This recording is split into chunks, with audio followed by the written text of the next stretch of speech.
Hello dear all, this is हम इग्नू वाले। आप सभी का बहुत बहुत स्वागत करता हूं अपने इस चैनल में।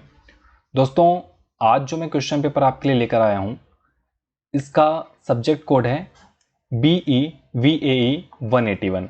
इसका नाम है ability enhancement compulsory course on environmental study. Basically इसका नाम जो है एनवायरमेंटल स्टडी है।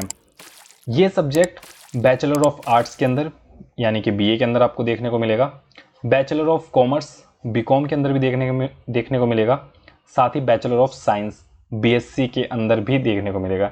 इसके अलावा भी वोकेशनल स्टडी में micro small and medium enterprise में आपको देखने को मिलेगा, और साथ ही BAG के अंदर ये सब्जेक्ट जो हैं दिए गए हैं। तो आज इस सब्जेक्ट से रिलेटेड इसके प्रीवियस ईयर के क्वेश्चन पेपर पर हम बात करने वाले हैं, जो कि दिसंबर 2022 का है, और साथ ही इस क्वेश्चन पेपर का हम पूरा आंसर का एनालिसिस करेंगे आज।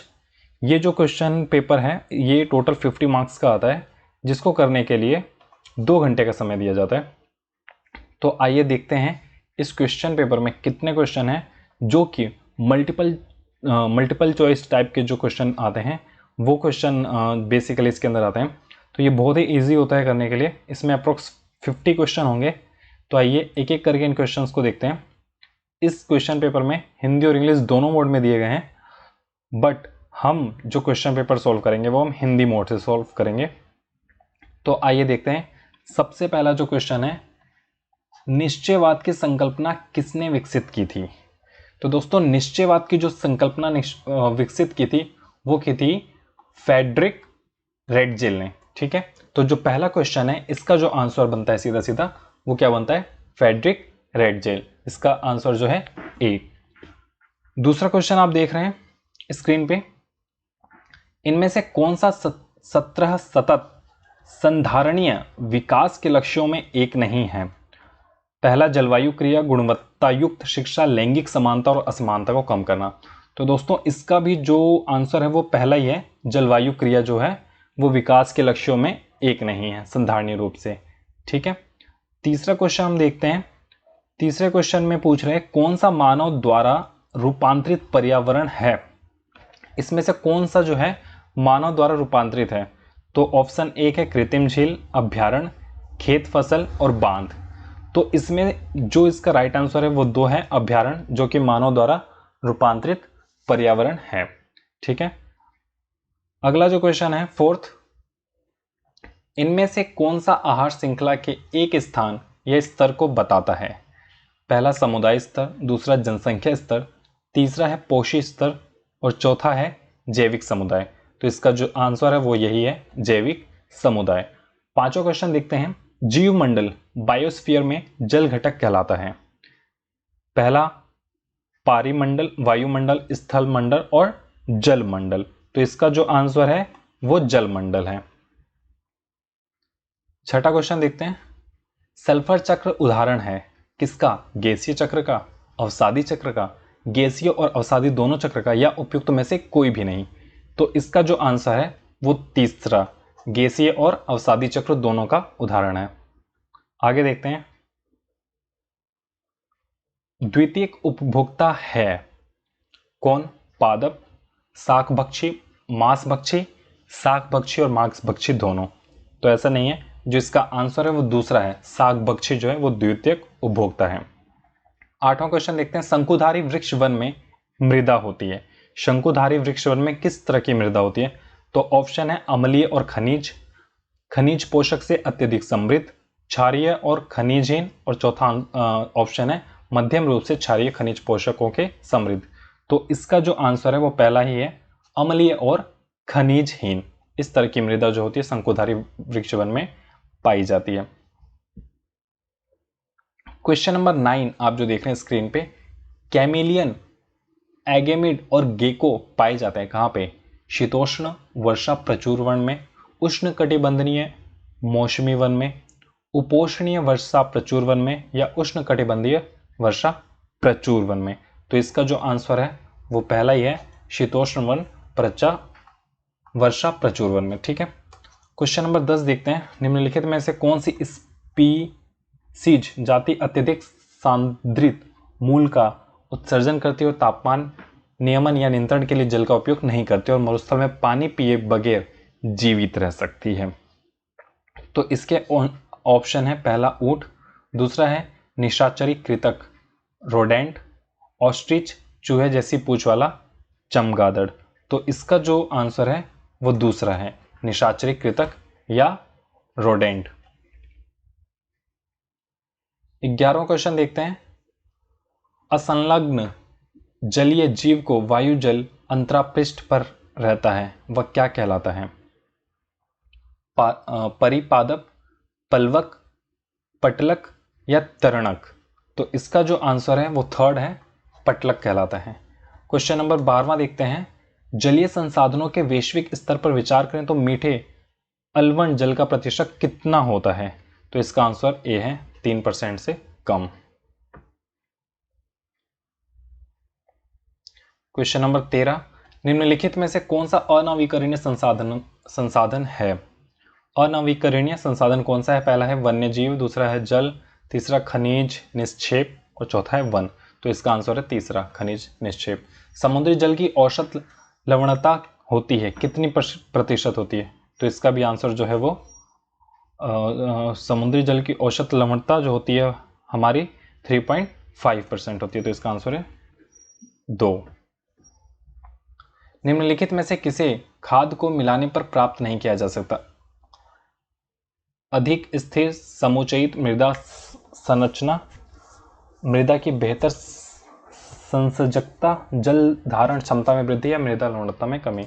तो इसका जो आंसर है वो फोर्थ है, मृदा लवणता में कमी। इसको प्राप्त नहीं किया जा सकता है। निम्नलिखित में से कौन सा वन एक सहायक पारितंत्र और प्रक्रिया प्रसंस्करण कार्य का भाग नहीं है? ऑप्शन मृदा अपरदन को रोकना, वायु की गुणवत्ता को सुधारना, चक्रवात और बाढ़ों की तीव्रता को कम करना, कार्बन सिंक की भांति कार्य करता। तो इसका जो आंसर है वो है फोर्थ, कार्बन सिंक की भांति कार्य करता है। क्वेश्चन नंबर 17 देखते हैं। निम्नलिखित में से कौन सा वन अपरूपण का परिणाम है?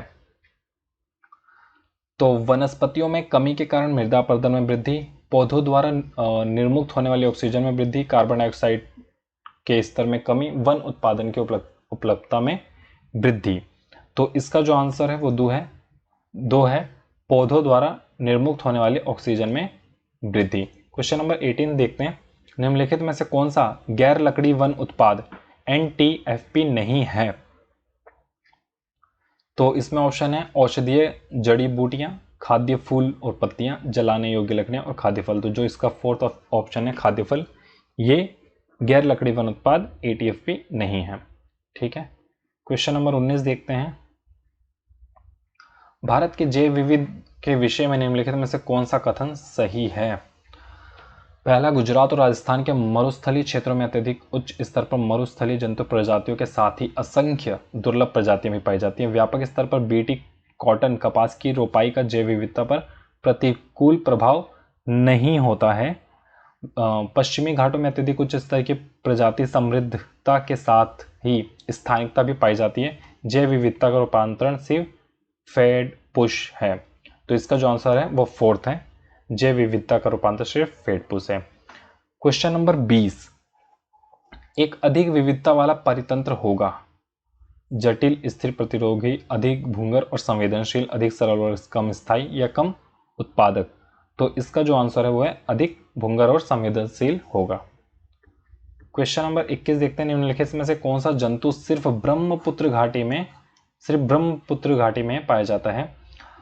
तो 21 में जो ऑप्शन दे रखा है, पहला चिंकारा, राइनोसिरोस, सिंह पुंछी वानर और होबारा बस्टर्ड। तो इसका जो आंसर है वो राइनोसिरोस है। क्वेश्चन नंबर 22 देखते हैं। निम्नलिखित में से कौन सा जैव विविधता का हॉटस्पॉट नहीं है? तो इसमें ऑप्शन है पश्चिमी घाट, दूसरा हिमालय निकोबार द्वीप समूह, मध्य प्रदेश के विंध्यक और सतपुड़ा क्षेत्र। तो इसका जो आंसर है वो फोर्थ है, मध्य प्रदेश के विंध्यक और सतपुड़ा क्षेत्र। Question number 23। प्राकृतिक गैस द्वारा भारत की कितनी ऊर्जा आवश्यकता की पूर्ति होती है? तो इसका जो आंसर है 23 का, वो लगभग 23 का जो लगभग 6%, 7, 8, 5 तो 23 का जो आंसर है वो है ए, 7%। अल्ज आम्पक गैस में मुख्यतः होती है। अल्ज आम्पक गैस में क्या होता है? Carbon dioxide, sulphur oxide, methane या हाइड्रोजन सल्फाइड? तो इसमें मीथेन होता है। क्वेश्चन नंबर 25 देखते हैं। निम्नलिखित में से कौन सा ऊर्जा का गैर पारंपरिक स्रोत नहीं है? ऊर्जा का गैर पारंपरिक स्रोत नहीं है। जीवाश्म ईंधन, सौर ऊर्जा, जीव मात्रा, बायो, पवन ऊर्जा। तो इसमें जो ऑप्शन ए है जीवाश्म ईंधन, ये स्रोत नहीं है। निम्नलिखित में से कौन सा भारत में बड़े बांधों के निर्माण का प्रतिकूल प्रभाव नहीं है? ऑप्शन है वन और कृषि क्षेत्रों का निमज्जन, वन्य जीव पर्यावासों अधिवासों का विनाश, व्यक्तियों का विस्थापन, आसपास के क्षेत्र में भूजल स्तर में वृद्धि। तो इसका जो आंसर है वो है फोर्थ, आसपास के क्षेत्र में भूजल स्तर में वृद्धि। क्वेश्चन नंबर 27, पालन पोषण करना संरक्षण की एक उपयोगी तकनीक है जो सफल पाई गई है।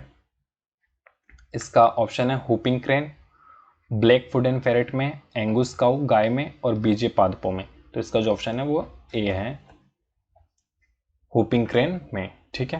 क्वेश्चन नंबर 28 देखते हैं। तटीय क्षेत्रों में मैंग्रोव सदाबहार क्षेत्र इसके रूप में कार्य करके अपरदन को रोकते हैं।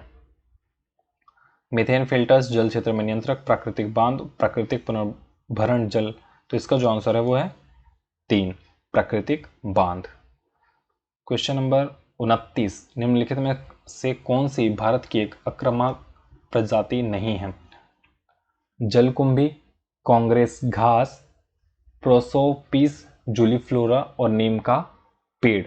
तो इसका जो आंसर है वो है 3, प्रोसोपिस जूलीफ्लोरा। क्वेश्चन नंबर 30 देखते हैं। बफर जोन मंडल संरक्षित क्षेत्रों में महत्वपूर्ण भूमिका निभाता है। निम्नलिखित में से कौन सा बफर जोन का एक महत्वपूर्ण कार्य नहीं है? इस जोन में शिकार करने की अनुमति नहीं है। तो ये प्रजातियां स्पीशीजों पर किसी दुष्प्रभाव के बगैर रोजगार और आय प्रदान करता है। ये रूपांतरित प्राकृतिक पर्यावास अधिवास के कोर केंद्रीय आरक्षित स्थान में बदलाव करता है। ये मनोरंजन के लिए वानिकी के मध्यम अनुमति देता है। तो इसका जो ऑप्शन है वो 4th है, जो कि सही है।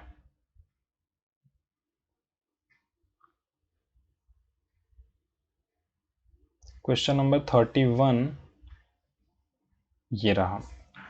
श्वसनशील निलंबित कर्णकीय पदार्थ RSP का साइज कितना होता है?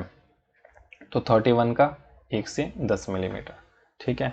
डैश दे के पूछ रहा है कि आहार श्रृंखला में एक कड़ी से दूसरी में प्रदूषकों की सांद्रता में होने वाली वृद्धि की परिघटना है, क्या है? पहला जैविक सांद्रता, दूसरा जैव आवर्धन सांद्रता, तीसरा जैव सांद्रता और चौथा जैव निम्नीकरण। तो इसका जो आंसर है जैव सांद्रता 3rd सही है। 33 में निम्नलिखित में से कौन सा प्राथमिक प्रदूषण है? तो प्राथमिक प्रदूषण को बताना है। इसमें प्राथमिक प्रदूषण कौन सा है? परऑक्सिक एसिटिल नाइट्रेट, नाइट्रिक अम्ल, कार्बन डाइऑक्साइड और सल्फ्यूरिक अम्ल। तो इसमें जो प्राथमिक प्रदूषण है वो है कार्बन डाइऑक्साइड। क्वेश्चन नंबर 34 है। बीओडी का उच्च स्तर इंगित करता है। जल में कार्बनिक अपशिष्ट के घटते स्तर को, जल में सीवेज वाहित मल के घटते स्तर को, जल में घुली हुई ऑक्सीजन के बढ़ते स्तर को, जल में घुली हुई ऑक्सीजन के घटते स्तर को। तो जल में घुली हुई ऑक्सीजन के बढ़ते स्तर को दिखाता है। ये इसका सही आंसर है। 35 भूमिगत निस्तारण को इसके निस्तारण के लिए वरीयता दी जाती है। घरेलू अपशिष्ट, रेडियोधर्मी नाभिकीय अपशिष्ट, प्लास्टिक अपशिष्ट और इमारतों का कचरा। तो इसका जो आंसर है वो है रेडियोधर्मी नाभिकीय अपशिष्ट। क्वेश्चन नंबर 36 आ गया। एकल उपयोग प्लास्टिक के बारे में नीचे दिए गए कथनों को पढ़िए और सही विकल्पों को चुनिए। पहला है नालियों को अवरुद्ध कर देते हैं, ये जंतुओं को हानि पहुंचाते हैं, ये शहरों में बाढ़ आने का कारण है, ये आसानी से निम्नीकृत हो जाते हैं। तो इसमें शहर में तो बाढ़ नहीं आते हैं, बाकी सारे ये फॉलो करता है। तो इसका जो आंसर है 2nd, पहला, दूसरा और चौथा, ये लाइन सही है। क्वेश्चन नंबर 37 देखते हैं। जलाशयों में सुपोषण इसके द्वारा होता है। पहला फॉस्फेटो और नाइट्रेटो, सल्फेटो और नाइट्रेटो, कार्बोनेटो और नाइट्रेटो, फॉस्फेटो और ऑक्सेलेटो। तो 37 का जो आंसर है वो है सल्फेटो और नाइट्रेटो, ये सही है। 38 देखते हैं, क्लोरोफ्लोरोकार्बन के निम्नलिखित में से कौन सा सत्य नहीं है? ये ओजोन हासन के लिए उत्तरदायी है। इसका प्रयोग पेंट्स और डिओडोरेंट्स गंधहारियों में किया जाता है। ये स्थायी होते हैं, वायुमंडल के निचले क्षेत्रों में अनेक वर्षों तक रहते हैं। ये ऊपरी वायुमंडल में पेरा बैंगनी यूवी विकिरण की अप्रभावित रहते हैं। तो इसका जो आंसर है वो पहला है, ये ओजोन हासन के लिए उत्तरदायी है। ठीक है, 38 का ए। 39 देखते हैं, क्वेश्चन क्या है? ओजोन की सांद्रता को मापने के लिए निम्नलिखित में से किसका प्रयोग किया जाता है?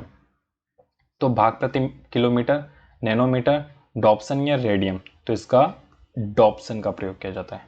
क्वेश्चन नंबर 14 देखते हैं, वायुमंडल गैसों में अवशोषित किए जाने वाले विकिरण का लगभग कितना प्रतिशत होता है? तो ये 10% होता है। 40 का ए आंसर सही है। क्वेश्चन नंबर 41, हमारे संविधान में पर्यावरणीय संरक्षण का प्रावधान किया गया था, वर्ष कब से किया गया था? 1976, 1974, 1980, 1952। तो ये 1980 से किया गया था। वन्य जीव संरक्षण अधिनियम कब लागू किया गया था? 1971, 1978, 1975 और 1972। तो इसका ऑप्शन 4 सही है, 1972। क्वेश्चन नंबर 43, निम्नलिखित में से कौन सा उद्योग केंद्रीय प्रदूषण नियंत्रण बोर्ड द्वारा चिन्हित सहस्त्र प्रदूषणकारी उद्योगों की श्रेणी में नहीं है?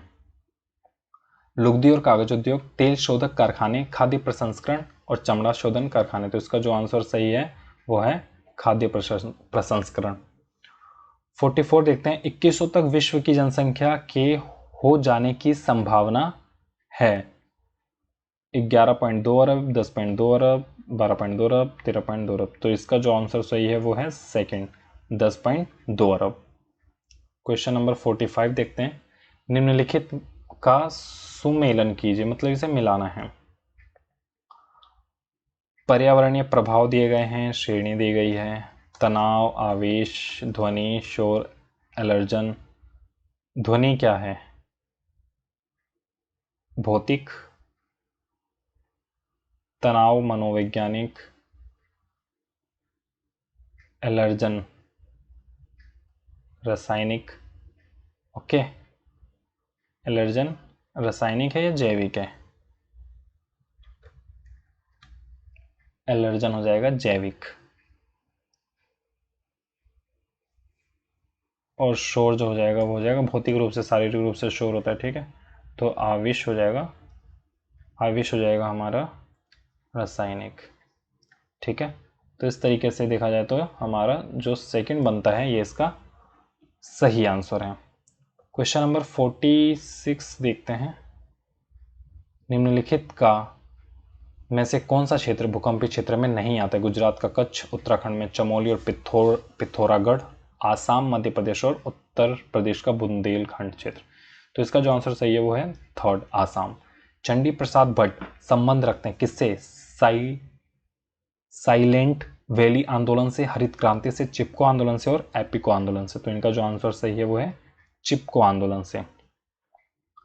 क्वेश्चन नंबर 48, यह शिक्षण मत के सभी सजीवों के भले ही वे जीव उपयोगी हों या ना हो कुछ महत्व और अधिकार का प्राय है। जीव केंद्रितवाद, प्रबंधनकर्ता संरक्षण, मानव केंद्रितवाद और पश्चिमी दर्शन। तो 48 का जो सबसे पहला है जीव केंद्रितवाद, ये इसका सही आंसर है। क्वेश्चन नंबर 49 देखते हैं, गैर अंग्रेजी भाषी समुदायों में संप्रेषण के लिए सिर्फ अंग्रेजी भाषा सामग्री का उपयोग करना, इसका एक उदाहरण है सामाजिक असमानता, भौगोलिक असमानता, प्रक्रियात्मक असमानता और आर्थिक असमानता। तो इसका जो आंसर सही है वो है थर्ड, प्रक्रियात्मक असमानता। क्वेश्चन नंबर 50 और लास्ट क्वेश्चन इस सीरीज का, निम्नलिखित में से कौन सा एनविस का केंद्र नहीं है? राष्ट्रीय व्यवसायगत स्वास्थ्य संस्थान, national institute of occupational health, केंद्रीय प्रदूषण नियंत्रण बोर्ड नई Delhi, Tata institute of fundamental research, Madras institute of development study. तो इसका जो आंसर है वो है third, Tata institute of fundamental research. तो दोस्तों ये था हमारा BA-VAE 181 का ओरिजिनल क्वेश्चन पेपर, जिसका विथ आंसर मैंने आपको रिवीजन कराया है। तो ऐसे ही और नए वीडियो के लिए और प्रीवियस ईयर के क्वेश्चन के लिए मेरे इस चैनल को सब्सक्राइब कर लीजिए, साथ ही बेल आइकन को भी दबा लीजिए। सो आई होप कि ये वीडियो आपके लिए हेल्पफुल रही होगी। दिस इज हम इग्नू वाले। Thank you so much.